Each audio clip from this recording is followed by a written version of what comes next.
अर्जुन पिछले 7 साल से शहर की एक बड़ी कंपनी में नौकरी कर रहा था।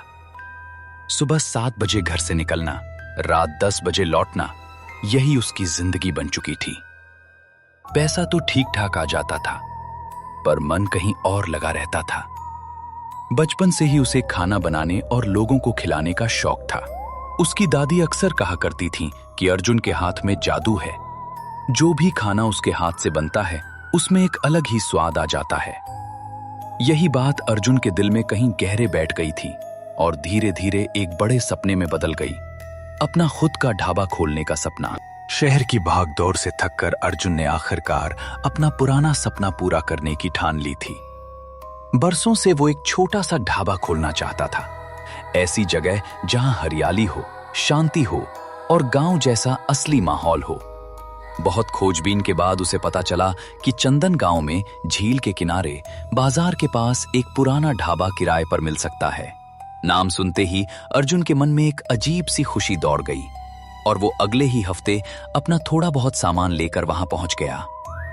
अर्जुन की मालिक से सीधी बात नहीं हो पाई थी।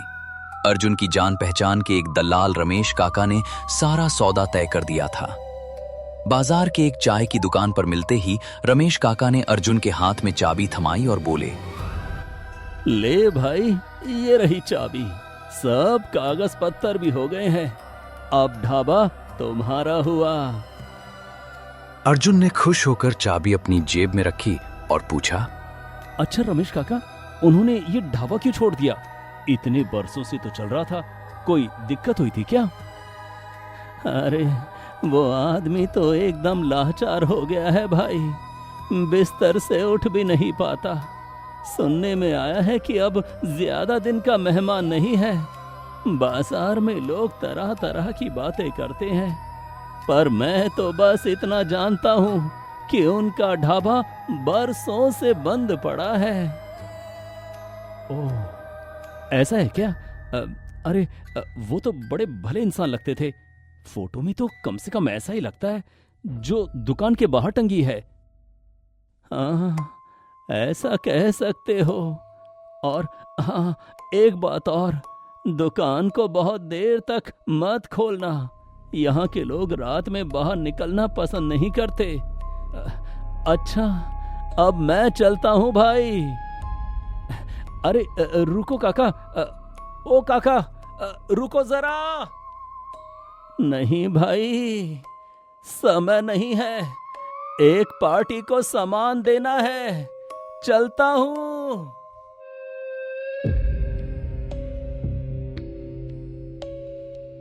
अर्जुन बंद पड़े ढाबे के सामने अकेला खड़ा रह गया। जगह वाकई बहुत सुंदर थी। चारों तरफ हरे भरे धान के खेत लहरा रहे थे और थोड़ी दूर पर एक बड़ी झील शाम की रोशनी में चमक रही थी। पक्षियों की आवाजें, ठंडी हवा और मिट्टी की खुशबू सब मिलकर एक अलग ही सुकून दे रहे थे। असली गांव का खूबसूरत नजारा सामने था। ऐसे शांत कस्बे में अपना छोटा सा ढाबा खोलना अर्जुन का बहुत पुराना सपना था, लेकिन बाहर से ही समझ आ रहा था कि अंदर की हालत खराब होगी। दरवाजे के आगे घास उगाई थी, दीवारों पर काई जमी थी और कहीं कहीं दरारें भी दिख रही थीं। लकड़ी का पुराना बोर्ड जिस पर कभी ढाबे का नाम लिखा रहा होगा, अब मुश्किल से पढ़ा जा रहा था। फिर भी जगह में एक अजीब सी सफाई का एहसास था, जैसे कोई इसे अब भी संभाल रहा हो। थोड़ा रंग रोगन करवाने से काम चल सकता था, अर्जुन ने मन ही मन सोचा। अर्जुन यही सब सोच ही रहा था कि तभी उसे पीछे से किसी ठंडे हाथ का स्पर्श महसूस हुआ। वो चौंक कर पीछे मुड़ा। बड़े साहब, ओ बड़े साहब। अर्जुन ने पलट कर देखा। एक दुबला पतला आदमी खड़ा था, कंधे पर मैला सा गमछा डाले, आंखों में एक अजीब सी चमक लिए। उसने हाथ जोड़कर कहा, नमस्ते बड़े साहब, मेरा नाम देवराज है। आप मुझे नहीं जानते, मैं इसी गांव का हूँ। खाना बनाना, सफाई करना, टेबल साफ करना, सब कुछ कर सकता हूँ। सुना है आपने ढाबा लिया है, अगर मुझे यहाँ काम मिल जाए तो मेरे लिए बड़ी बात होगी। अर्जुन थोड़ा सहम गया, फिर संभाल कर बोला, अच्छा सच में? पर तुम ये सब संभाल पाओगे? मैंने अभी तक तो ठीक से देखा भी नहीं है दुकान को। हाँ साहब, बिल्कुल संभाल लूंगा। एक बार मौका देकर तो देखिए। चावल, दाल, मिक्स सब्जी, मछली, आलू, पोस्ता, फूल गोभी और छुट्टी के दिन पकोड़े, कोफ्ता, मटन, सब कुछ बना सकता हूँ मालिक। आप बस एक बार भरोसा करके देखिए। अरे बस बस थोड़ा ठहरो। देवराज, तुमने तो मेरा आधा काम आसान कर दिया है। ठीक है, तुम ऐसा करो, 2 दिन बाद मुझसे मिलना, तब तक मैं सामान वगैरह का इंतजाम कर लूं। 2 दिन बाद क्यों साहब, मैं तो आज से ही काम शुरू कर दूंगा। देवराज की आंखों में एक अजीब सी बेचैनी थी, जैसे उसे बहुत जल्दी हो। अर्जुन चौंक गया। क्या आज से? नहीं नहीं, ये कैसे हो सकता है? अभी तो सामान भी नहीं खरीदा, पहले वो सब तो करना होगा ना। तभी अचानक बिजली कड़की। पता ही नहीं चला कब आसमान में काले बादल छा गए। कुछ ही पलों में तेज बारिश शुरू हो गई, इतनी तेज कि सामने भी ठीक से दिखना बंद हो गया।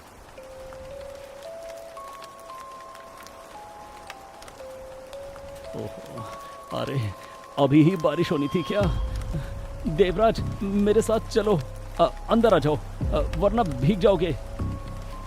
अर्जुन ने जेब से चाबी निकाली, हाथ थोड़े कांपते हुए ताला खोला और अंदर कदम रखा। अंदर आ जाओ। अंदर घुसते ही अर्जुन एकदम चौंक गया। बाहर से जैसा सोचा था, अंदर बिल्कुल वैसा नहीं था। फर्श एकदम चमक रहा था, जैसे रोज सफाई होती हो। कहीं भी धूल का नामो निशान नहीं था। मेज कुर्सियां भी करीने से लगी हुई थीं, जैसे कोई हर दिन उन्हें पोंछता हो। ये क्या है देवराज? जो मैं बाहर से सोच रहा था और जो अभी देख रहा हूँ, इसमें तो जमीन आसमान का फर्क है। ऐसा कैसे हो सकता है? इतने साल से बंद पड़ी दुकान इतनी साफ कैसे है?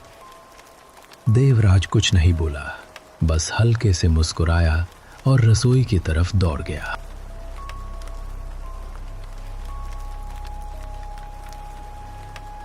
अरे बड़े साहब, इधर आइए जरा, देखिए क्या है।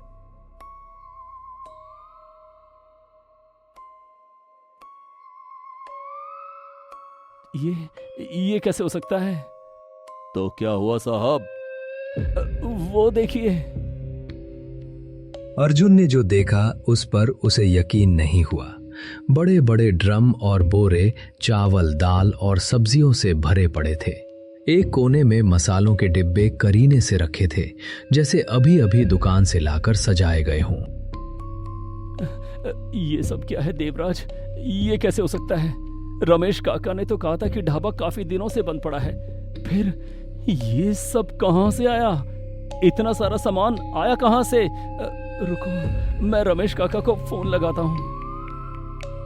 हाँ बड़े साहब, मैं भी यही सोच रहा हूँ, समझ नहीं आ रहा ये सब आया कहां से। देवराज ने अपनी आंखें झुका ली, जैसे कुछ छुपा रहा हो। फोन काफी देर तक बजता रहा, लेकिन किसी ने उठाया नहीं। अर्जुन ने 2-3 बार और कोशिश की, पर जवाब नहीं मिला। बड़े साहब, ये सब ऊपर वाले की कृपा समझिए। मैं एक काम करता हूँ, चावल दाल से खिचड़ी बना देता हूँ, साथ में गरम गरम बैंगन का भरता और एक सब्जी भी बना दूंगा। देखना साहब, कोई ग्राहक खाली हाथ वापस नहीं जाएगा। अरे रुको रुको, तुम्हारी तनख्वाह तो अभी तय ही नहीं हुई। अरे नहीं नहीं बड़े साहब, इसकी चिंता मत कीजिए, आप बाहर जाकर बैठिए, देखिए कोई ग्राहक आता है क्या। अर्जुन बाहर काउंटर पर जाकर बैठ गया। अब भी बारिश जोरों पर थी, बूंदें छत पर लगातार बज रही थी। रसोई से बर्तन टकराने की आवाजें आ रही थी, जिससे अर्जुन को समझ आ गया कि देवराज काम में जुट गया है। ठंडी हवा और बारिश के माहौल में अर्जुन की आंखें भारी होने लगीं और उसे हल्की सी नींद आने लगी। आधी नींद आधी जागृति में उसे ऐसा लगा जैसे कोई उसके पास बैठकर बात कर रहा हो।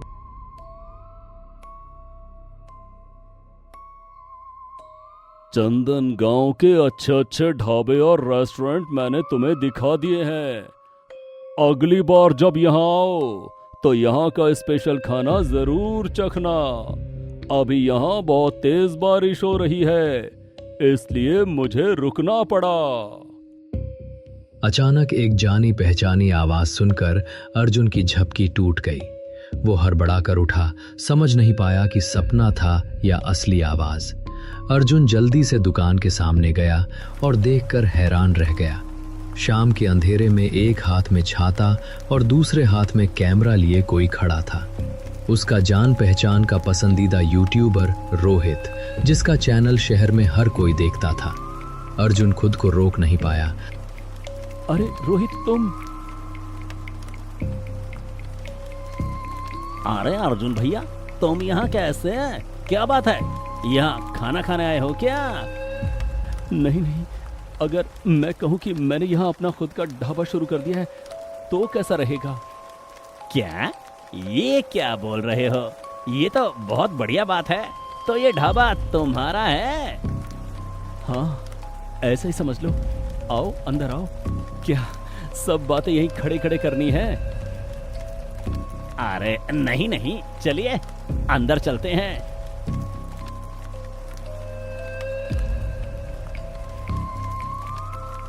अंदर आते ही अर्जुन ने देखा कि रोहित थोड़ा असहज महसूस कर रहा है, जैसे कुछ उसे परेशान कर रहा हो। क्या हो रोहित, कोई दिक्कत है? अच्छा अर्जुन भैया, इस कमरे में कुछ अजीब सा लग रहा है ना, जैसे बहुत भारी भारी माहौल हो, और एक अजीब सी गंध भी आ रही है। पता नहीं क्या है। गंध? कहाँ? ओह, अंदर खिचड़ी बन रही है ना, उसी की खुशबू है। अर्जुन ने हंसते हुए बात टाल दी, हालांकि उसके मन में भी कुछ खटक रहा था।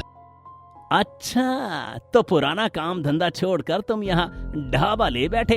बड़ा साहसी कदम है भैया, पर लगता है कुछ अजीब जगह चुन ली तुमने। बड़े साहब, ओ बड़े साहब, जरा इधर आइए। हाँ हाँ, आता हूँ। ये देखो, लगता है खिचड़ी बन गई है। रुको रोहित, मैं तुम्हारे लिए गरम गरम खिचड़ी लेकर आता हूँ, खाओगे ना? खिचड़ी, वो भी इस बारिश में? ना खाऊंगा, ऐसा कैसे हो सकता है? खिचड़ी प्लस बारिश मजा ही आ जाएगा भैया। तो फिर तुम्हें अपने स्टाइल में इसका प्रचार करना पड़ेगा। चैनल के लिए एक अच्छा वीडियो बनेगा। अरे हाँ हाँ, ये भी कोई कहने की बात है? मेरे लिए तो ये किस्मत की बात होगी, तुम्हारे चैनल पर मेरा ढाबा दिखे। रसोई में जाने से पहले अर्जुन को अचानक कुछ अजीब सा महसूस हुआ। एक पल के लिए ऐसा लगा जैसे देवराज अपनी कोहनी तक हाथ खिचड़ी में डालकर चला रहा हो, बिना किसी चम्मच के। लेकिन अगले ही पल अर्जुन को लगा शायद उसका भ्रम था, शायद रोशनी की वजह से ऐसा दिखा। उसने पलकें झपकाकर फिर देखा। देवराज ने सामान्य तरीके से खिचड़ी बना ली थी, जिसकी खुशबू बहुत ही लाजवाब थी। देवराज ने अर्जुन को एक थाली दी, जिसमें खिचड़ी, बैंगन का भरता, आलू दम, अंडा भुर्जी और मछली फ्राई थी। लीजिए बड़े साहब। ये क्या देवराज, इतना सब कहां से आया? इतने कम समय में इतनी चीजें? बाबू, इतने सवाल मत कीजिए, आप ले जाइए। इतने सारे खाने का प्रचार लेना है ना, जल्दी जाइए। प्रचार? देवराज, तुम सच में कमाल हो। अर्जुन थाली लेकर बाहर आ गया। बाहर आकर अर्जुन ने देखा रोहित अपने अंदाज में वीडियो शूट शुरू कर चुका था। जो लोग मुझे नहीं जानते उनके लिए बता दूं, मैं हूं रोहित। स्वागत है आप सबका मेरे चैनल पर। खाओ मस्त और जियो जमकर। और ये देखो मेरे साथ कौन है, मेरे दोस्त अर्जुन भैया, और मेरे हाथ में है अर्जुन के ढाबे का स्पेशल बारिश वाला मेन्यू, गरम गरम खिचड़ी और कई तरह के पकवान। अब तुम खाकर बताओ अर्जुन, कैसा है ये? वाह, गरम गरम खिचड़ी और उसके साथ मछली फ्राई। अर्जुन भैया, ये क्या है? खिचड़ी में ना कोई स्वाद है ना कोई खुशबू, बिल्कुल बेस्वाद है। मैं गलत प्रचार नहीं कर सकता। और मछली से तो सड़ी हुई मछली जैसी बदबू आ रही है। इसमें डाला क्या है? अरे ये तो मैं भी नहीं जानता। रुको, जिसने बना है उसे बुलाता हूँ। देवराज, ओ देवराज, इधर आओ जरा। हाँ हाँ साहब, आ रहा हूं। देवराज रसोई से निकलकर सामने आकर खड़ा हो गया। उसका गमछा अब भी कंधे पर था, चेहरे पर वही अजीब सी मुस्कान। इन्होंने खाना बनाया है।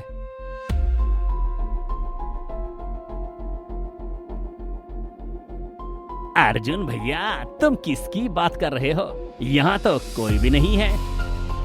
रोहित ने चारों तरफ देखते हुए कहा। उसकी आवाज में डर साफ झलक रहा था। अर्जुन एकदम से हैरान रह गया। उसने देखा देवराज उसकी तरफ देख रहा था, लेकिन कुछ बोल नहीं रहा था, बस टकटकी लगाए खड़ा था। मैं सच कह रहा हूं अर्जुन, वहां कोई नहीं है। इस बार रोहित की आवाज कांप रही थी। क्या हुआ देवराज, तुम कुछ बोलो। अर्जुन ने देखा उसकी आंखें लाल हो चुकी थीं, जैसे किसी ने उनमें आग जला दी हो। उसे बोलिए, देवराज ने कभी खराब खाना नहीं बनाया और ना ही कभी बनाएगा। कुछ भी बोल देना ठीक नहीं है, समझे क्या? देवराज की आवाज में गुस्सा साफ झलक रहा था। वो सब तो ठीक है, लेकिन वो कह रहा है कि उसे तुम दिखाई नहीं दे रहे।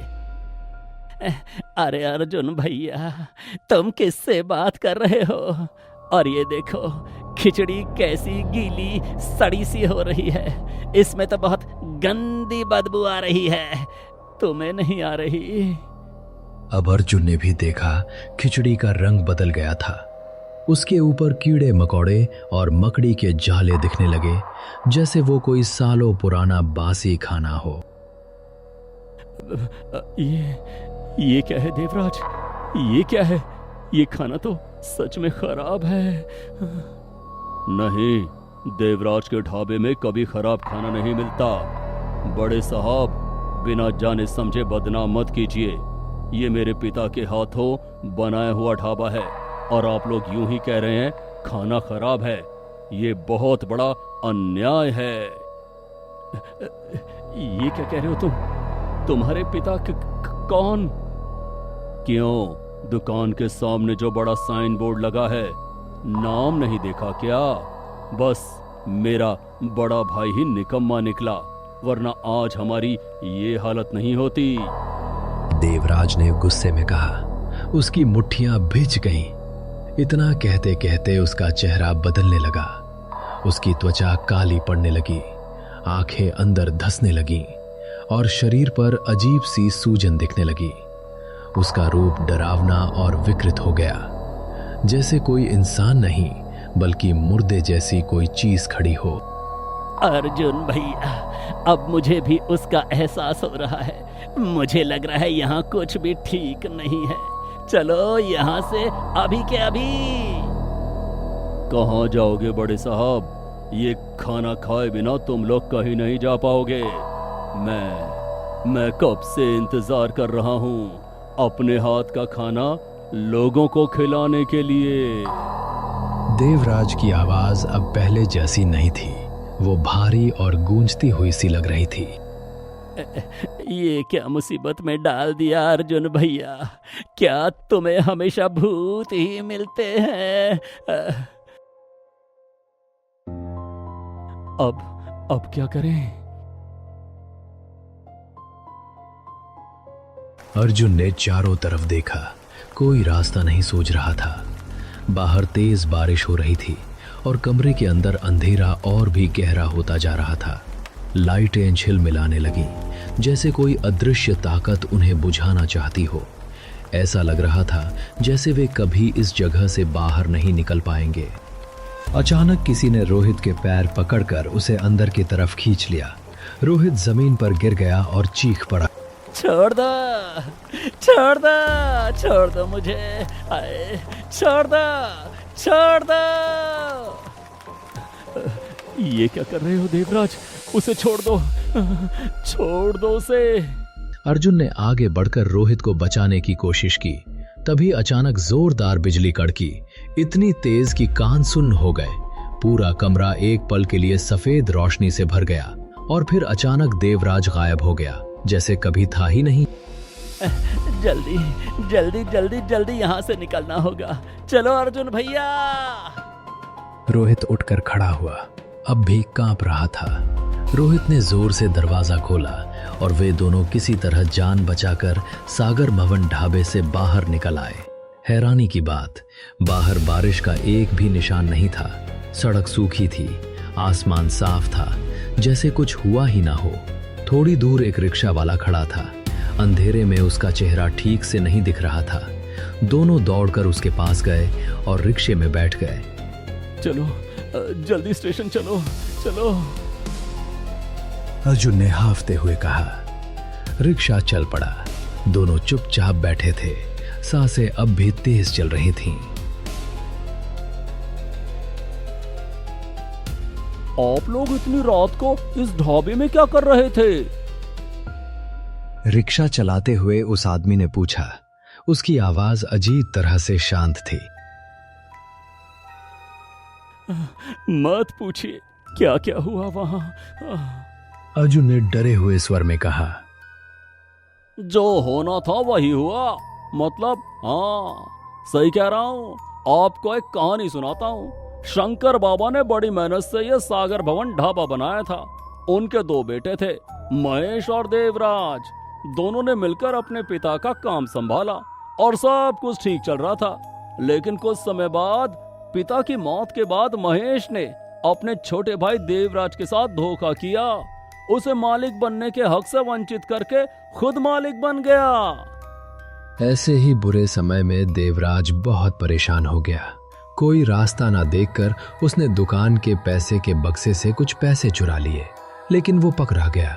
महेश ने उस पर चोरी का इल्जाम लगाकर पैसे छीन लिए। दोनों के बीच लड़ाई शुरू हो गई। गुस्से में महेश ने देवराज को धक्का देकर बाहर फेंक दिया। उस दिन भी ऐसे ही तेज बारिश हो रही थी और तभी बिजली गिरी, पेड़ पर नहीं, सीधा देवराज पर। वहीं देवराज की मौत हो गई और उसकी पत्नी भी बिना इलाज के गम में मर गई। और पता है, किसी अजीब वजह से महेश भी बाद में लाचार हो गया।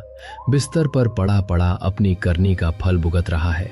लेकिन वो देवराज, वो आज भी हर रात जागता है उस ढाबे में, अपने हाथ का खाना किसी को खिलाने के इंतजार में। क्या आप ये सब कैसे जानते हैं? रुको, आप हैं कौन?